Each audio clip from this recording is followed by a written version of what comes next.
항상 바쁘신 것 같아요. 자, 인사하겠습니다. 반갑습니다. 네. 오늘은 69쪽이다, 그죠? 69쪽에 펼쳐놓으시고, 오늘은 이제 좀 이 겨울에 에어컨 때문에 그런 것 같아요. 목감기에 걸려가지고, 천천히 나긋나긋 할 테니까, 귀에서 속삭이듯이 찬찬히 할 테니까, 네, 어쩔 수 없습니다, 오늘은. 그래서 이렇게 하니까, 제 목소리 톤이 은근히 큰 것 같아요. 이렇게 느긋하게 하니까, 안 가도록 하더라고. 근데 이걸 좀 나도 모르게 설명을 깊게 들어가는 순간 목소리 나도 모르게 빨라져요. 목이 힘이 들어가니까 그럴 때 되니까 목이 가는 것 같아가지고 저렇게 찬찬히 어쩔 수 없어요. 졸지만 않으시면 됩니다. 정책 파트에 여러 가지 내용들이 있는데요. 가장 먼저 살펴볼 게 시장 실패하는 것. 그 다음에 시장이 실패하게 되면 정부가 개입하게 됩니다. 그걸 정부의 시장 개입이라고.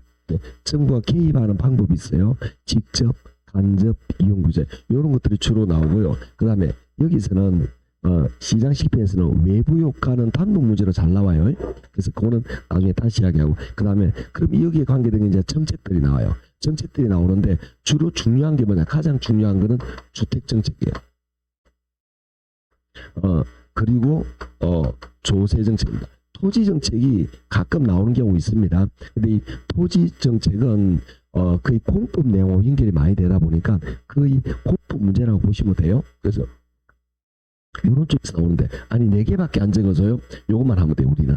여기다가 공법 문제가 한두 개 정도 들어가요. 그래서 나중에 이제 그런 기출 문제 풀면은 어떤 공법 문제가 나오는지 이야기를 하게 될 건데, 그럼 공법 문제까지 해결을 하면 어떨까요? 그러면 자꾸 양이 너무 많아져요. 그래서 우리 작전은 예전부터 이야기했습니다. 적절하게 포기를 해야 돼요. 그러니까 우리 다시 말하면 계산 문제 4개, 이론 문제 4개, 4개 중에 한두 개가 요 파트에 들어있어요. 요 파트에 있어요. 근데 이거는 만약 2차 공부를 같이 하잖아요. 2차를 같이 하면 사실은 굉장히 쉬워요. 그런데 2차를 하지 않고 1차만 하시면 굉장히 생소해요. 예를 들어서 용도 지역 이런 게 나온다는 거죠. 2차한테는 기본이잖아, 사실은, 그죠? 그런데 1차만 하는 경우에는 용도지역이 뭔지 감이 안 잡히는 거죠. 그래서 이런 것들을 물어보는, 또 뭐 용도구역 이런 걸 물어본다든지 뭐 이런 내용들인데, 이런 것들은 사실은 2차에서는 아주 기초적인 내용이에요. 기초적인 겁니다. 아셨죠? 그런 것들 수준으로 일반적으로 나와요. 근데 공법 문제 본격적으로 나오면 그거는 틀려라. 요새 한참 매스컴에 많이 나오잖아요. 고입 킬러 문항 그게. 팀의 분 안 좋아하는 이런 거, 그게 킬러 문항이에요. 그런 게 여기에서 한 개 정도 나와요. 그거는 풀지 마라라는 의미가 들어있는 거나 마찬가지예요. 그러니까 그런 것들은 좀 배제를 하고 기출문제 발 때도 이야기를 할 겁니다. 요런 게 그런 내용이다라고 이야기를 할 건데, 자, 69쪽에 보도록 할까요? 부동산 문제의 특징 읽어보면 됩니다. 넘어갑니다. 70쪽. 자, 70쪽에 보면 이제 이 파트가 나오는 시험에, 70쪽의 이 파트는 시험에 잘 안 나와요. 여기 안 적혀 있죠? 시험에 안 나와요. 그런데 여기서 나오는 게 뭐냐면 가로 3번에 소득 분배 평등의 측정 지수. 그러니까 우리나라가 소득이 얼마나 평등하게 분배가 되어 있느냐, 소득이 부자와 가난한 사람 사이에 얼마나 빈부격차가 심하느냐, 이걸 측정을 해요. 측정해서 뭐 하려고? 정부에서 정책을 펼칠 때 그냥 아무렇게나 하진 않겠죠? 이 자료가 있으니까 저소득층이 이 정도 소득의 부담을 가지는구나, 요거에 대해서 이 정도 지원해줘야지, 이런 게 나와야 되겠죠. 그걸 필요한 자료다 하고 생각하시면 됩니다. 그래서 소득이 얼마나 평등하게 잘 분배가 되느냐에 따라서 우리 교재 3가지가 나와 있습니다. 첫 번째 로렌츠 곡선이라는 게 있어요. 이거는 로렌츠라는 사람이 만들어낸 거예요. 로렌츠라는 사람이 만드는 데는 이 그래프가 이렇게 만들어진단 말이죠. 그래프가 만들어졌을 때가 인구 대비 소득의 비율을 나타내요. 인구 대비 소득의 비율을 나타내는데, 이게 만약에 이 그래프가 만약에 이렇게 그려져 있다. 즉 요렇게 그려져 있다. 요렇게 그려져 있으면, 자, 인구의 10%가 소득의 10%를 인구의 20%가 소득의 20%, 인구의 30%가 소득의 30%, 가장 평등한 사회가 됩니다. 이거는 현실에서 존재할 수가 없겠죠. 빈부격차가 존재할 거니까. 그런데 이렇게 될 수가 있어요. 만약에 이렇게 됐어요. 그러면 인구의 90%까지는 거의 소득이 없어요. 인구의 5%가 대부분의 소득을 가지고 있겠죠. 이러면 굉장히 어떻게 되느냐, 불평등한 사회가 될 거다. 이런 이야기예요. 그래서 얼마나 평등하냐, 소득에 대해서 이걸 나타내는 게 로렌츠 곡선이다. 그래서 굉장히 간단하죠. 대각선에 가까우면 평등하다. 그런데 만약에 이게 굉장히 이렇게 다원을 그리면 불평등한 사회다. 이걸 나타냅니다. 자, 그래서 로렌츠 곡선 밑줄 것이고 니은 밑줄입니다. 소득 분배가 균등할수록 로렌츠 곡선은 대각선에 가까워진다. 그래서 얼마나 이게 평등하냐는 걸 나타내는데 이게 이 평등할수록 대각선에 가까워진다. 이런 이야기입니다. 자, 두 번째. 로렌츠 곡선은 굉장히 소득 분배를 잘 나타내는 재료를 맞아요. 자료를 맞아요. 그런데 언제나 그렇듯이 우리가 좀 수치적으로 나타냈을 때 눈에 확연하게 들어온단 말이야. 얘를 수치적으로 만든 걸 동그라미 이번에 누구냐면은 진이라는 사람이 만듭니다. 그래서 이걸 진이 계수라고 말해요. 얘는 분수 공식인데요. 분모에는 뭐가 들어가냐면 분모에는 요 전체 삼각형이 들어갑니다. 분자에는 만약에 우리나라가 이 상황에서 우리나라의 조건이 만약에 요렇게 된다면 요 넓이를 여기에다가 집어넣어. 이렇게. 아시겠죠? 그러면 아까 요선은 평등할수록 대각선에 가깝다 그랬죠? 그러면 평등할수록 요게 대각선에 가까우니까 이 수치가 위의 수치가 커질까요? 작아질까요? 작아지겠죠? 이해하시겠죠? 그래서 이거는 결론은 뭐죠? 이 수치가 어디부터 하면 0부터 1 사이에 있는 숫자인데 수치가 작을수록 평등하다. 그러면 만약에 대각선이면 이 숫자가 뭐가 돼버리죠? 0이 돼버리겠죠? 그러면 굉장히 평등하다. 이런 이야기입니다. 그래서 2번 진위계수 밑줄 니은입니다. 0과 1 사이의 값을 가지며 진위계수가 작을수록 균등하다. 그러니까 진위계수가 작을수록 수치가 작게 나올수록 요 숫자가 작게 나올수록 균등한 사회다 라는 걸 알 수가 있다. 그죠? 작게 나올수록 균등하다. 이런 이야기입니다. 그 다음에 3번에 보시면 10분위 분배율 하는 게 있습니다.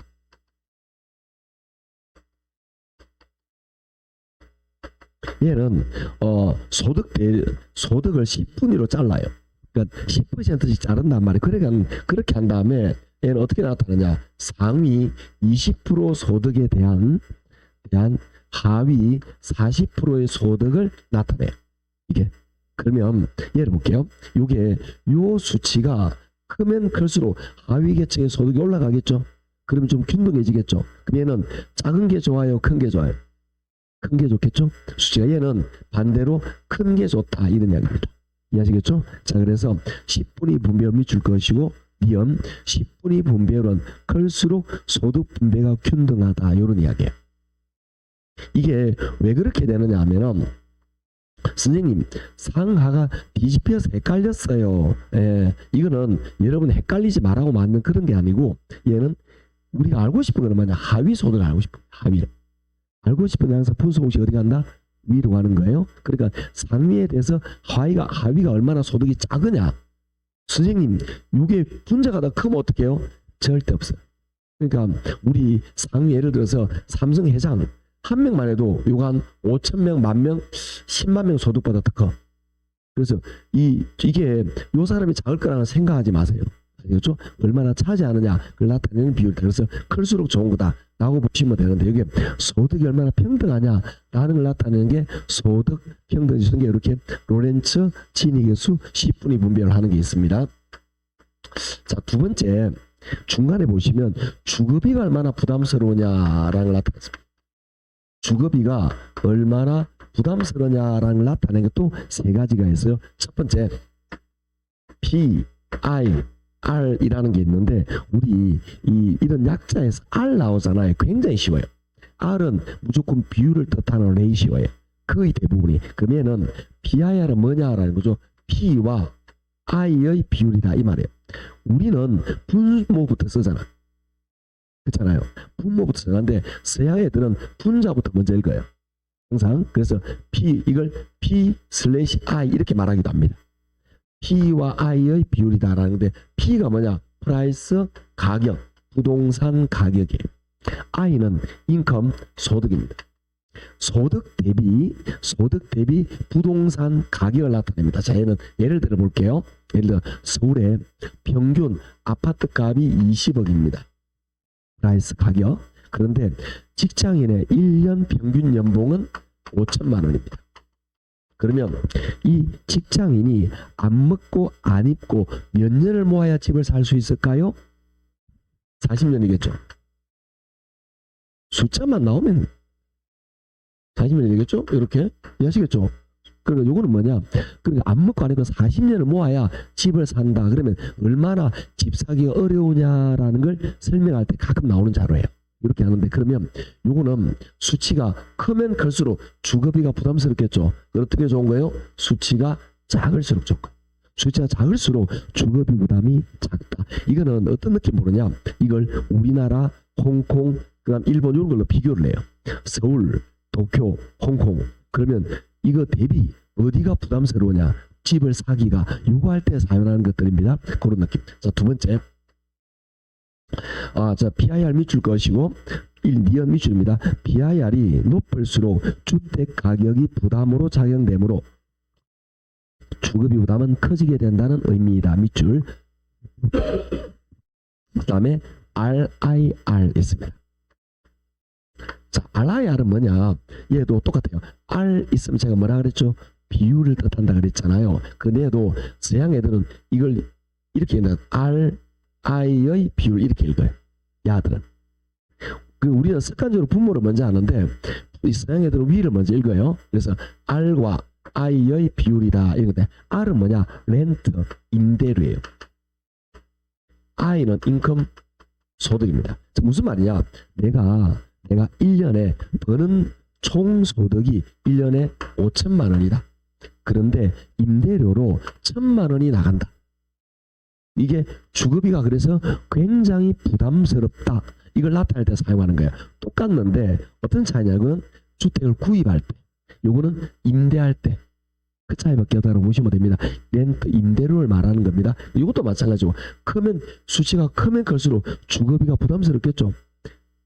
이거 금방 말했듯이 5천에 1,000만 원, 5천에 2천만 원, 요게 더 은근 부담스럽잖아요. 집값이 임대료로 너무 많이 나가잖아. 버는 거에 절반 가까이 집세로 나가버리잖아요. 그러면 데이트는 언제? 그렇잖아. 총각이다 치고 언제? 큰일 나잖아요. 그래서 이거는 마찬가지 수치가 작을수록 좋은 겁니다. 자, RIR 밑줄 것이고 RIR이 높을수록 주거비 부담이 크다는 것을 의미한다. 밑줄. 자, 세 번째 슈바베 지수라는 게 있습니다. 이 슈바베 지수라는 걸 우리 어릴 때 학교 다닐 때 사회 시간에 엥겔 지수라는 걸 배운 적이 있습니다. 어떤 거냐면은 내 생계에 비해서 음식비가 차지하는 비중. 그러면 후진국일수록 음식비의 비중이 높아요. 벌어서 대부분을 그래서 지금도 기억납니다. 돌아가신 어머님께서 일을 정말 열심히 했었어요. 진짜 몸이 여러 차례 말했지만 아버님은 애인이 있다 그랬잖아요.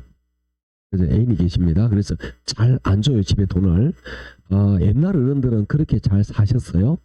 우리는 왜 안 될까요? 하여튼 안 됩니다. 이제 여하튼 아버님은 그렇게 잘 사셨습니다. 그런데 이 어머님은 정말 열심히 했어요. 그러니까 여러 차례 말하지만 저희 어머님은 그 경북 청송에 그러니까 느낌 아시겠죠? 어떤 건지? 나이가 80대 넘으신 그 스타일. 느낌 오잖아요. 안 봐도 느낌 올 거야. 그 스타일이에요. 그러니까 뭐 일부 종사에 대한 거는 철저해요. 다른데 저렇게 눈길이 없어. 정말 자녀를 위해서 혼신의 노력을 다해요. 다른 거 없어. 하여튼 그렇게 어떻게 살아가는지 개인의 즐거움 나 이런 거 거의 못 찾아요. 하여튼 옛날엔 그래도 살아갔는지 몰라. 하여튼 그렇습니다. 그렇게 되는데 이 어머님께서 옛날에 열심히 일해가지고 버는 돈의 대부분이 저희 식량으로 나갔어요. 진짜. 옛날에는 쌀값이 굉장히 중요했단 말이에요. 그러니까 뭐 버는 거에 제 생각에는 절반 가까이 쌀값으로 나간 것 같아요. 열심히 일해본 분들 한 달에 뭐 몇만 원 못 벌었어요. 1, 20만 원 버는데 쌀값이 몇만 원 해버리니까. 그렇게밖에 예전에 안 됐다라고 보시면 됩니다. 그러면 생계에 비해서 음식이 차지하는 비율, 이게 엔겔 지수인데, 요거는 뭐냐? 생계에 비해서 주거비가 차지하는 비중, 요게 슈바베 지수예요. 자, 어떤 차이인지 볼게요. 위하고 똑같습니다. 요거는 월로 예약해. 내가 월에 200만 원을 벌어요. 그런데 임대료로 50만 원을 나가요. 요거예요. 그럼 요거는 뭐냐? 200만 원을 내가 다 쓰진 않겠죠? 버는 대로 다 쓰진 않고, 그래도 조금은 보험이나 아니면 저금을 할 수도 있겠잖아. 보험 적금 같은 저축세금을 예를 들어서 한 40만 원 정도 나왔다 봅시다. 그러면 내 돈이 160만 원이 내 생계비로 나가겠죠. 이 160만 원 가지고 뭐 식비도 내고 집세도 내고 교통비도 가겠죠. 그 중에서 주거비가 차지하는 게 50만 원, 이런 비율이다. 유사한데 얘는 소득의 임대료고 생계비에서 임대료, 그 차이밖에 없습니다. 이것도 마찬가지. 요 똑같죠. 작을수록 좋은 거죠. 자, 볼게요. 3번입니다. 슈바베 지수 밑줄 것이고, 그러니까 저소득일수록 슈바베 지수는 높고 주거부담 능력은 떨어집니다. 즉 높을수록 안 좋은 거다, 이런 뜻이죠. 자, 요게 시험에 잘 나오면 제가 외우라라고 말할 거예요. 그런데 얘가 시험에 나오면 한 10년에 한 번 정도 시험에 나와요. 그러니까 옛날에 안 한 거예요. 잘 안 나옵니다. 그러면 이걸 어떻게 암기해야 되느냐, 이 말이죠. 이거는 다시 언급할 가능성이 없어요. 시험에 안 나오기 때문에. 그래서 한 번 볼 때 단디 봐놓을 수밖에 없습니다. 어떻게 할 거냐. 먼저 소득 평등을 나타내는 게 요거, 그 다음에 주거비를 나타내는 게 요거라는 걸 외우셔야 돼요. 시험 이렇게 나올 수가 있겠죠. 주거비 부담을 나타내는 건 BIR, RIR, 10분의 분배율이 있다, 이렇게 나올 가능성이 존재합니다. 그렇죠? 두 번째는 뭐냐? 공식이 어떠냐? 시험 문제 그렇게 안 물어봅니다. 이게 클수록 좋아요, 작을수록 좋아요, 그렇게 물어봅니다. 예를 들어서 BIR은 소득 대비 주택 가격의 비율로 요 수치가 높을수록 주거비가 부담스러우면 낮을수록 주거 안정, 이렇게 문제가 나온다, 이 말이에요. 이렇게 마시겠죠? 큰 게 좋으냐 작은 게 좋으냐. 그러면 가만히 보니까 다 뭐죠? 다 작은 게 좋잖아. 큰 거 좋은 거 다 하나 있죠. 그렇죠. 10분이. 그래서 이걸 이렇게 합니다. 이제 제가 키가 작다고 하는 말은 아닙니다. 이제 세상은 바뀌었습니다. 키 작은 사람들의 세상이 와. 키는 작을수록 좋아. 그런데 작은 나도 내 키가 딱 10cm만 컸으면 그런 생각 안 할까? 이해를 못했구만. 다시. 이제 세상이 바뀌었어요. 키가 작은 사람들이 좋은 세상이에요. 그렇지만 키 작은 나도 딱 키가 10cm만 컸으면 생각 안 할까? 10cm만 컸으면 딱 이렇게 외우면 됩니다. 나머지는 작은 게 좋다. 암기하시죠? 한번 딱 보고 그 느낌으로 넘어가는 거예요. 너무 깊이 공부할 필요가 없어요. 시험에 잘 안 나와요. 아셨죠? 나와도 단독 문제 아니라 지문 한두 개 정도 나와요. 아까 말했듯이 예를 들어서 10분의 분배율은 수치가 크게 나올수록 소득이 평등하다, 이런 의미로 나온다. 이런 지문 정도 나온다, 이 말이에요. 그러니까 이게 어떤 게 좋은 거냐면 빨리 판단하면 되는 거예요. 너무 깊이 생각하지 말고. 생각한다고 가끔 보면은 이 문제를 풀다가 막 자기 머리 막 때리고 그래요. 옛날에는 TV 안 나오면 때리면 나왔다. 요즘은 안 돼. 때린다고 나오는 게 아니라니까. 막 혼자서 막 자책하고 난리예요. 그런다고 딱 나오는 게 아니라니까. 옛날에 텔레비전은 맞으면 신기하게 나왔어요. 왜 그런지 모르겠어요. 진짜 때리면 나왔어요. 요즘 안 그래요. 그래서 생각을 하고 딱 직관적으로 느낌. 옛날에 쌤이 작을수록 좋다 크던데 10cm만 크면 좋다. 근데 10분은 큰 게 좋구나. 이게 생각나면 재수. 아니면 할 수 없고. 그렇게 해보시면 돼요. 다른 거 풀어서 맞히면 됩니다. 시험에 잘 안 나와요. 자, 이제 그 다음 단계로 넘어가게 될 겁니다. 우리는 이제 뭐냐? 존엄을 다루게 될 건데요. 오른쪽에 있는 걸 먼저 다루죠. 마찬가지입니다. 우리는 시장 실패라는 것에 대해서 배우게 될 겁니다. 시장 실패. 시장 실패라는 것은 뭐냐? 이건 우리가 살아가는 시장 경제 체제. 이 시장 경제 체제는 굉장히 우수한 체제예요.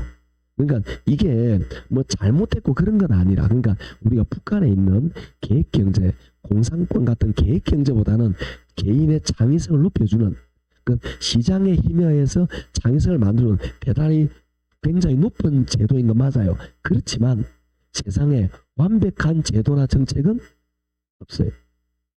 세상에 우리가 볼 때 용도 지역도 완벽한 것 같지만 불만인 사람이 있어요. 그리고 불합리한 점이 있어요. 세상에 어떤 제도나 어떤 정책도 완벽한 건 없습니다. 이것도 제가 볼 때 80, 100% 좋은 거는 맞지만 그래도 허점이 있어요. 어떤 허점이 발생하느냐라는 건데, 그럼 허점이 나타나는데 그게 뭐냐? 시장 실패입니다. 그래서 시장 실패는 여러 가지가 있는데 이걸 이렇게 봅니다. 외공불비, 따라합니다. 외공불비. 외는 뭐냐? 외부 효과예요. 요거는 첫 글자로 외우셔야 됩니다.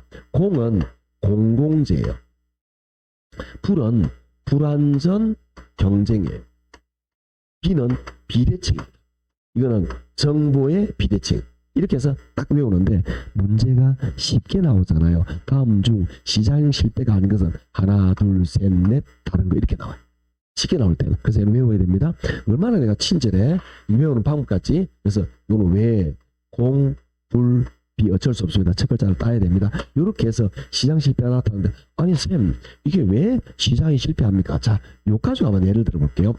불완전 경쟁이라는 거는 그러니까 완전 경쟁은 다수의 수요자와 공급자예요. 그래서 누구나 이 물건을 만들어낼 수 있고 독과점이 없어요. 그런데 불완전 경쟁은 뭘 만드느냐 하면 독과점을 만들어요. 독과점을. 그럼 예를 들어 볼까요? 예를 들어서 우리 현대자동차, 저도 현대 쪽 차를 가지고 있습니다. 해외에 나가면 현대차를 좀 반가워요. 그렇지만 국내에서는 현대차에 대한 불만이 많아요. 이놈들이 가격만 올리고, 그렇잖아요. 그 다음에 노조원들, 그러니까 임금은 높아지고 차값은 올라가는데 차는 별 달라지는 게 없어. 그 불만이 있다라는 거죠. 그 경쟁이 앞서서 그래. 그게 요거예요. 똑같아요. 그 애들이 차값을 막 올려버려. 우리가 대항할 방법이 없어. 걸어다니려 몰라도. 그렇잖아요. 이게 시장 실패 원인입니다. 그러면 요런 문제, 요걸 가만히 냅두면 돼요. 요게 실제로 우리 조상님들 중에서도 제가 그 이야기를 예를 많이 들은 것 중에 하나인데요. 우리 조상님 정도 보면 옛날 고전에 허생제 몸 요게 나와요. 독과점의 피해가. 거기도 보면 거기도 독과점의 피해가 나오는데 거기에도 매점 매수를 하잖아요. 그러니까 전국에 있는 모든 뭐 과일 같은 걸 자기가 막 채우는 거야. 창고에 썩어 문드러져도 채놓는 거야. 추석 때까지 뭐 명절까지 그 채우고 있는 거야. 그러면 예를 들어서 뭐 대추라든지 밤 몇 가지가 또 제사할 때 꼭 올려야 되는 물품인데 그만 딱 창고에 넣어놓는 거지. 그리고 가격 10배를 올려버리는 거지. 살라면 살아 이거지. 그렇잖아요. 그게 요거죠. 그런데 그때는 이걸 막을 방법이 없어요. 지금은 어떻게 하느냐? 이런 것들을 막기 위해서 어떻게 하느냐? 정부가 개입합니다. 정부가 공정거래위원회 또는 독과점을 막는 법안 이런 것들을 막아요. 이렇게 해서 이걸 못하게 과징금을 때려버려요. 불공정 거래행위, 담합행위 또는 공정거래를 위협하는 어떠한 질서를 위협하는 독과점 행위가 발견되면 여기에 과징금을 때려버려요. 대표적인 예가 뭐냐면은 과점에서 통신회사들이 짜요. SK, LG, KT 딱 짜가지고 기본요금 올려. 우리가 당할 방법이 그죠? 시장 실패가 나타나죠. 그러니까 다시 말하지만 선생님 그럼 우리 사회가 불합리한가요? 다시 말하지만 완벽한 제도는 없어요. 그러니까 어느 정도 개인의 창의성을 높이는 시장 경제 체제, 우리가 사는 시장 경제 좋은 건데 요런 단점은 있을 수 있다. 그럼 요런 문제를 어떻게 해야 되느냐? 이걸 정부가 개입해서 해결해야 된다. 시장 상황으로는 해결이 안 된다 이런 거예요. 시장 상황에서는 언제나 불공정 거래에서 대기업이 우위가 있겠죠. 중소기업이 이길 수가 없잖아. 그죠? 그 다음에 큰 시장을 장악하는 기업이 있어요. 그 기업이 시장을 지 마음대로 조절할 수 있는 거라. 그 우리가 대항할 방법이 없다. 그런 것들이 시장 실패다. 이걸 공정한 사회일수록 요거에 대한 규제가 있다는 거죠. 그래서 우리가 다양한 이런 제도 한다. 그래서 즉 간단하게 말하면 이런 겁니다. 하나를 외우는 게 흐름을 이해하셔야 됩니다.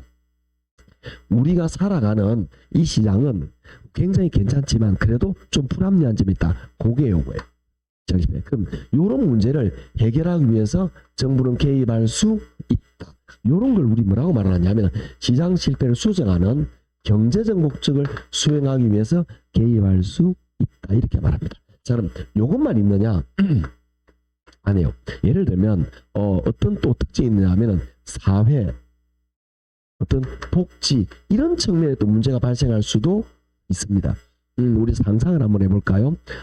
예를 들어서 저소득층이 있는데 그 조손이야. 할머니하고 손녀하고 딱 둘이 커. 할머니가 좀 아파. 그러면 이 조손 과정에 대해서는 어떻게 하더라도 주거나 아니면 이 먹는 게 불안할 수밖에 없겠죠. 그죠? 예전에 몇백 년 전에 이 자본주의 경제가 처음 들어오는 시장에 처음 들어올 때는 그런 것들을 방임합니다. 그런 것들 초창기 국가 유럽에서 혁명에서 간 만들어진 정부는 그런 것까지 챙길 여력이 없어요. 그때는 작은 정부라 그래요. 그런데 요즘은 정부가 그런 것들도 챙깁니다.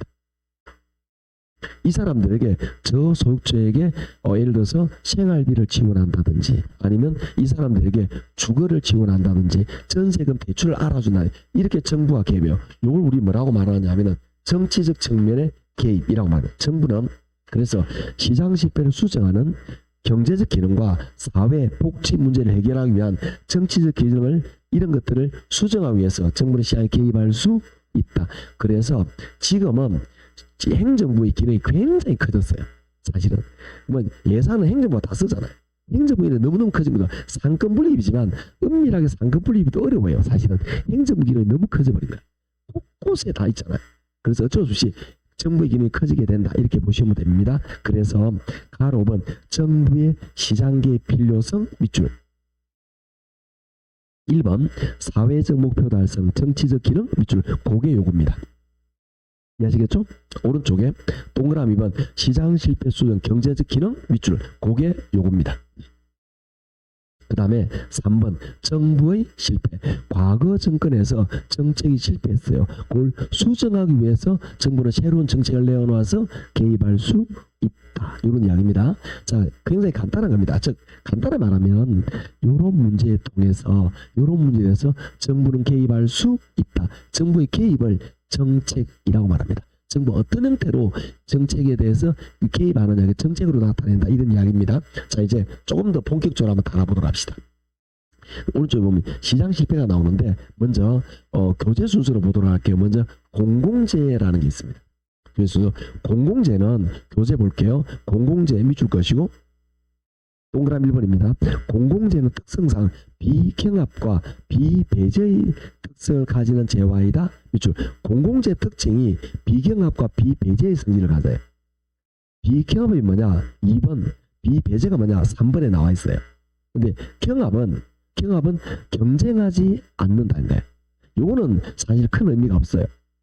공공재에서. 그런데 비배제는 의미가 커요. 왜냐하면 비배제라는 성질은 굉장히 중요합니다. 공공재에서 굉장히 중요한 게 지금 비배제성이라는 건데 이게 대부분의 재화는 배제 성질이 있어요. 그건 뭐냐? 대가를 내지 않으면 이걸 누릴 수가 없어요. 여러분이 버스를 탔어요. 버스 타고 버스비 띡 안 하고 탈 수 있나요? 아저씨한테 혼나? 그렇잖아요. 아저씨 째려보잖아. 안 찍으면 빨리 안 찍어도 째려보고 막 하는데 찍어야 되잖아요. 그러니까 그게 배제성이야. 돈을 내야 이용해요. 그런데 공공재는 여러 다수가 사용해요. 예를 들어서 가로등, 도로. 정부가 민간기업이 삼성 같은 기업이 가로등, 도로를 만들었어요. 그 민간기업은 왜 만들까요? 이익을 위해서. 그렇게 해서 도로 사용료, 가로등 사용료를 받을 거예요. 그런데 가로등 사용료를 받기가 만만치가 않아요. 왜? 이것 때문에. 가로등 밑에다가 보안료를 설치하면 인건비가 더 많이 들어. 그러면 원칙적으로 가로등 사용료를 내는 사람 적십잡이 생각하시면 됩니다. 내도 안 내도 어떻게 말할 방법 없잖아. 그렇죠? 적십잡이 모르시나요? 모르고 열심히 내고 있구나. 열심히 내셔도 괜찮습니다. 열심히 내셔도 괜찮은데 안 내고자 하면 막을 방법이 없잖아. 사실은 그런 것들이 존재. 가로등 사용료도 마찬가지죠. 내는 사람은 이용하고 안 내는 사람 이용 안 하면 돼. 그런데 이걸 안 내는 사람이 지나가도 막을 방법이 없어요. 우리 비배제. 그러면 이 민간 기업은 이런 공공재 가로등을 만들 생각을 안 하겠죠. 그게 뭐냐? 자, 동그라미 B 4번입니다. 밑줄. 시장기구에 막힐 경우 무임승차 문제로 과소공급 동그라미. 무임승차는 뭐냐? 돈 안 내고 지나다닌다 이 말이에요. 과소공급 동그라미. 자, 이거는 뭐냐? 우리가 가로등이 필요해요, 필요하잖아요. 이렇게 예쁜 우리가 밤길을 어떻게 무서워서 다니겠어요? 부끄러우십니까, 예쁜? 예, 여하튼 이렇게 예쁜 우리가 얼마나 밤길에, 저는 가끔 이야기합니다. 당신은 밝은 대나도 괜찮아. 우리 무기니까 이렇게 말하긴 하는데, 여하튼 우리가 이렇게 예쁜 우리가 길거리 얼마나 무섭겠어. 그런데 가로등이 꼭 필요하잖아요. 수요는 있는데 돈이 안 되니까 공급이 된다 안 된다? 안 돼. 과소 공급의 문제. 그래서 어떻게 하냐? 정부가 개입합니다. 정부가 가로등 건설 회사에다가 보조금을 지원해요. 건설비를 지원해요. 그리 안 하면 가로등은 만들어지지 않아요. 마찬가지 우리가 어떤 경우, 저희 같은 경우는 이런 경우인데, 여기가 삼천포예요. 그다음에 여기가 남해입니다. 이거 이수진 장군이 활약하던 동네입니다. 남해 대교도 있지만 뒤로 가는 길인데, 이거 다리 하나 딱 나오니까 이게 얼마나 효과적이야. 이 다리를 민간기업이 만들겠냐고. 안 만들지. 그 정부가 만들어줘야 하는데 어느 세월에 우리나라에 다리 만들 게 얼마나 많은데, 그죠? 이런 경우에도 정부가 보조금을 지원해서 민간기업을 만들게 해야 된다. 안 그러면 안 만들어진다. 이런 이야기입니다. 민간기업이 스스로 안 만듭니다. 이런 문제, 이런 것도 우리는 이렇게 말한다. 이런 거죠. 그래서 과소공급의 문제가 되어서 정부의 개입이 요구된다. 이런 겁니다. 2번 불완전 경쟁 밑줄. 요거는 동그라미 1번 끝에 보면 독과점이란 말이 있나요? 그만 동그라미. 자, 그러니까 이 불완전 경쟁은 결국은 독과점을 유발해요. 독과점이 그러면 나쁜 겁니까? 그렇죠. 사실은 우리나라에 대해서, 우리나라는 어쩔 수 없어요. 시장이 작으니까 인정을 합니다. 이제 시장이 작으니까 자동차 기업이 여러 개 있을 수가 없긴 해요. 우리가 막 일본이나 중국만큼 이 내수 시장이 크면 현대, 기아 다 있으면 좋겠어. 근데 사실은 현대 독점이랑 마찬가지잖아. 그렇잖아요. 선택 여지가 없잖아. 물론 쌍용도 있고 뭐 있지만 내가 트럭을 살라 그래. 그럼 현대 말고 없잖아. 그죠? 물론 여러분 트럭을 살 생각 안 하겠잖아요. 안 되면 나중에 과일 장사를 해야지. 그럴 수 있지 않을까? 그럼 그거는 현대 말고 파는 데 있나고? 없지. 그러니까 정말 비싸요. 제가 볼 때. 독점이니까. 은근히 그렇게 하고 있다라는 겁니다. 그런 문제들. 이건 어쩔 수 없어요. 그래서 이런 문제 해결해서 정부가 개입할 수 있다. 즉 독과점을 해결하기 위해서. 그래서 대표수에 내가 현대자동차 같은 건 사실 어쩔 수 없는 거고요. 대부분 어떤 게 있냐면 이 독과점을 막는 걸 막기 위해서 다양하게 막아요. 그러니까 이걸 아까 말했듯이 이 과점 통신사에서 몇 개가 모여가지고 기본 열린 걸 담합행위를 규제한다든지 그런 식으로 정부가 개입한다라고 보시면 됩니다. 그래서 독과점 기업에 대한 어떤 동그라미 2번 읽어보시면 됩니다. 그러면 개설이 잘 돼 있으니까. 자, 그 다음에 규모의 경제라는 게 있어요. 여기는 안 적혀 있다, 그죠? 규모의 경제가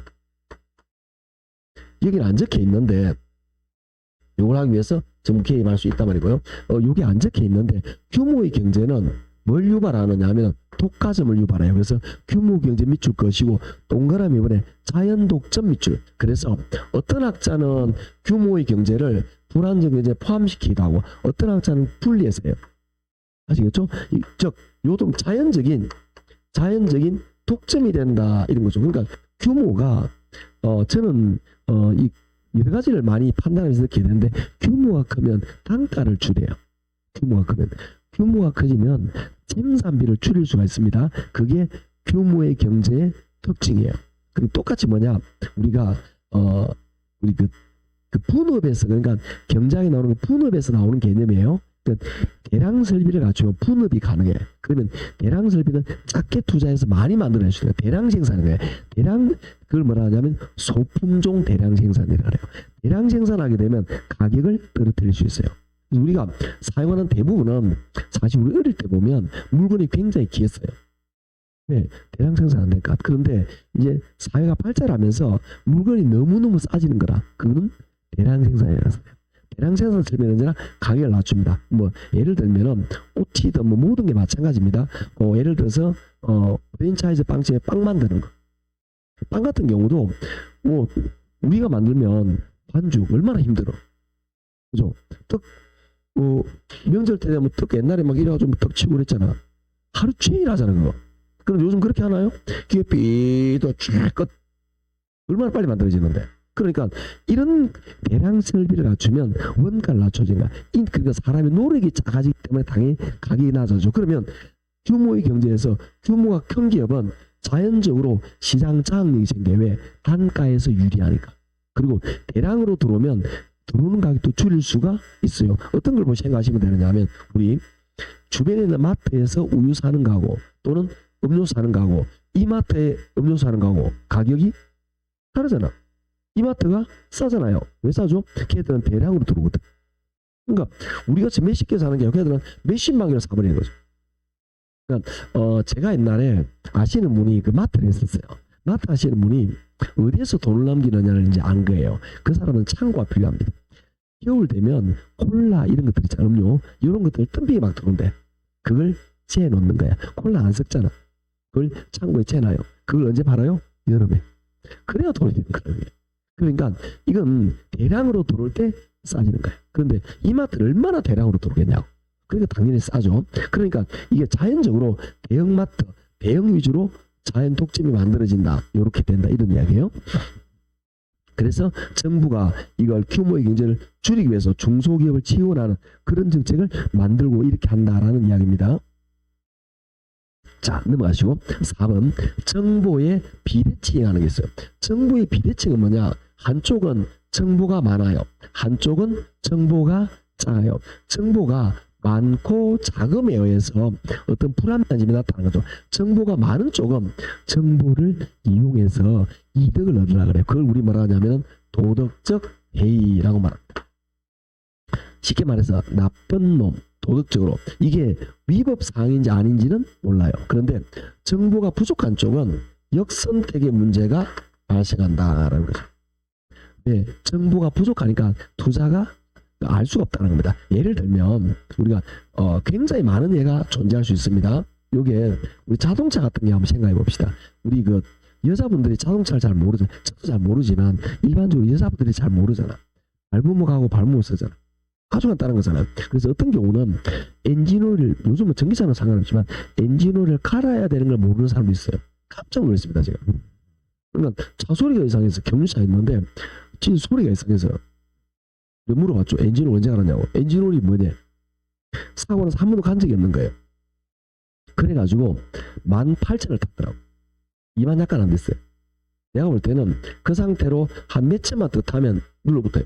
엔진이. 왜 자꾸 끈적끈적해지거든. 엔진오일이. 끈적끈적 눌러붙게 돼 있는 상황까지 간 거라. 내가 살린 거나 마찬가지예요. 제가 이렇게 다양한 일을 했습니다. 옛날에. 여하튼 이게 차를 잘 모른단 말이죠. 그런데 작년에 비가 많이 왔어요.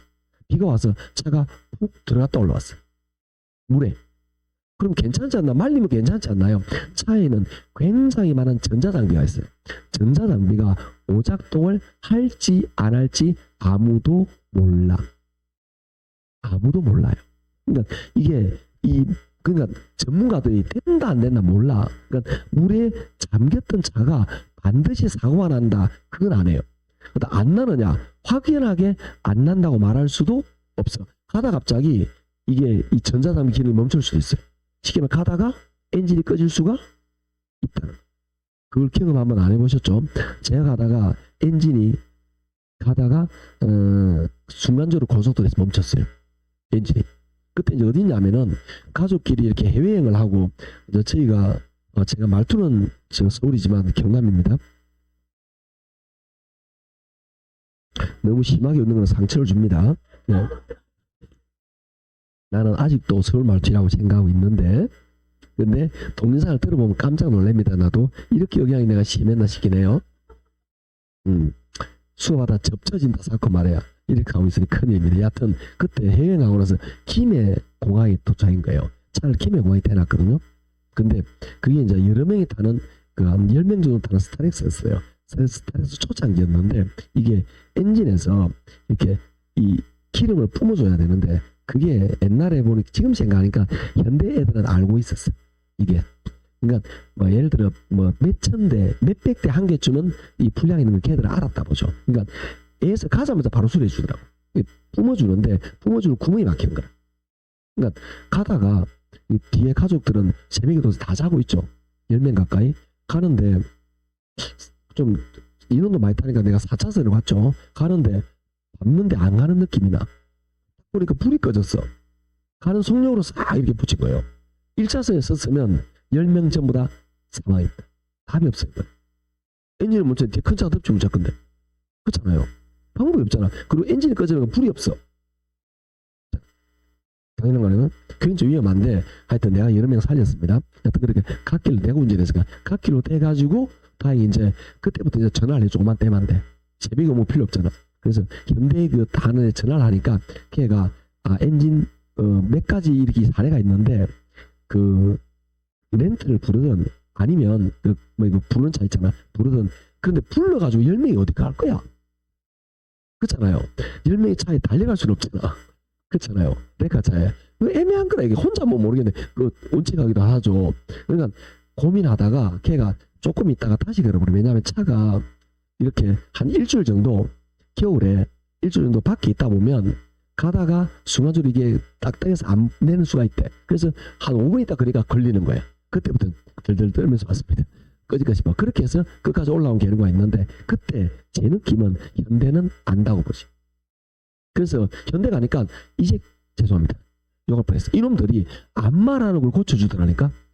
AS를 해줘요. 걔들 안다고 보는 거지. 안 그러면 AS 해주겠냐고 안 해주지. 두말하라고 해줬어요. 걔들이. 사행을 이야기하니까. 그러니까 구체적인 말은 안 해요. 내 느낌은 그래요. 그러니까 그놈들은 안다니까 나는 몰라. 내가 알면 그 차 샀겠냐고. 절대 안 사지. 줄 수도 있는데 그죠? 그러니까 영업사원이 이 차가 100개 중에 하나는 엔진이 분사가 안 돼가지고 시동이 꺼질 수 있습니다 라고 내인데 말하면 내가 사겠냐고 안 사지. 절대 안 산다는 거죠. 그래서 그 사람은 그 메이저 회사는 현대는 그걸 알아도 말을 안 해요. 그러니까 나쁜 놈, 도덕적 해이. 자, 마찬가지입니다. 중고차도 마찬가지겠죠. 중고차도 똑같은 개념입니다. 물에 푹 들어갔다 나왔어. 우리는 보면 알아 몰라요? 몰라요. 물론 전문가는 몇 가지 확인하는 방법이 있습니다. 우리는 본넷 한번 열어보지. 열어봤는데 아는 건 없어. 딱히 뭐 먼지 만내 그밖에 없잖아 우리가. 그런데 전문가들은 알아 그걸. 그래 아까 말했지 물에 들어갔다 나오면 이게 엔진이 꺼질 수도 있다 이 말이야. 쉽게 말하면 될지 안 될지 몰라요. 그런데 그 사고를 알면 여러분 그 물에 담긴 차 사겠습니까? 싸다고? 에이 안 한다는 거죠. 모르니까 그 차를 사잖아. 그러면 이거 중고차 딜러는 그 말을 한다 안 한다? 안 해요. 말을 하면 안 사잖아. 그래야 안 생기는 자기 수준이 없잖아. 그래서 말을 안 해요. 그게 나쁜 놈 도덕적 해이다. 이걸 가만 냅둬야 되나? 아니죠. 정부가 개입해야 되겠죠. 정부 어떻게 개입하느냐? 중고차는 이렇게 짐수, 그다음에 사고 이력을 반드시 표기를 내라. 그다음에 신규차는 이런 사례가 있으면 반드시 이런 사례에 대해서는 고객에 고지하고 리콜해라 하고 정부가 행정명령을 내리든지 뭔가 국토부에서 뭔가 자료를 내야 되겠죠. 그렇게 하자면 안 한다 이런 거예요. 이런 것들이 이거는 정부의 시장 개입이다. 그래서 정부 개입이 나쁜 의미를 말하는 게 아닙니다. 정부가 개입하면서 즉 시장의 불합리함을 어느 정도 막을 수 있다라는 건데요. 그게 가로 4번에 나와 있는 겁니다. 가로 4번에 정부의 비대칭 위축 것이고 동그라미 2번 도덕적 해이 역선택 문제 밑줄. 이건 부동산에도 마찬가지입니다. 부동산에도 이게 우리 한번 생각해 볼까? 이렇게 생각해 봅시다. 이 집은 2층짜리 집인데 이 집은 그 집을 짓는 사람이 자기가 살려고 정말 자재도 튼튼하게 넣고 아시겠죠? 이 건축 그 설계도면 그대로 지었어. 벽면 두께, 철근도 다 그대로 다 넣었어. 이게 아시겠죠? 그런데 이 집은 조금 날림으로 공사했어요. 대충 팔아먹은 거야. 그런데 우리는 딱 보면 아나요? 도장 나 있는데 알 수가 없다. 그렇지 않을까요? 당연히 알 수가 없다는 겁니다. 이런 문제가 나왔을 때 우리는 잘못된 스텝, 이걸 구입하는 잘못된 스텝을 할 수가 있다. 그래서 정부는 예를 들어서 이런 것 이런 뭐라 그러죠? 침수 또는 이런 것들을 막기 위해서 하자 보수 기간을 종래보다 2년 정도 늘려버리는 거야. 그걸 통해서 이 사람들에게 어느 혜택을 준다라고 보시면 됩니다. 그런 것들 그 다음에 이런 것들에 대한 고지를 하게 계속 만들어주는 거예요. 그래서 판매자 책임을 자꾸 높여줘야 되겠죠. 정부가 그렇게 해야 이런 잘못된 스택을 줄 수가 있다라고 보시면 됩니다. 굉장히 다양한 내용들이 많이 있어요. 이런 거다. 그래서 이런 문제가 나타날 수 있다. 자, 5번 외부 효과의 존재인데 이거는 좀 시간이 걸리니까 칠판 안 지우셔도 되고 좀 쉬었다가 이거 보도록 하죠. 좀 쉬죠.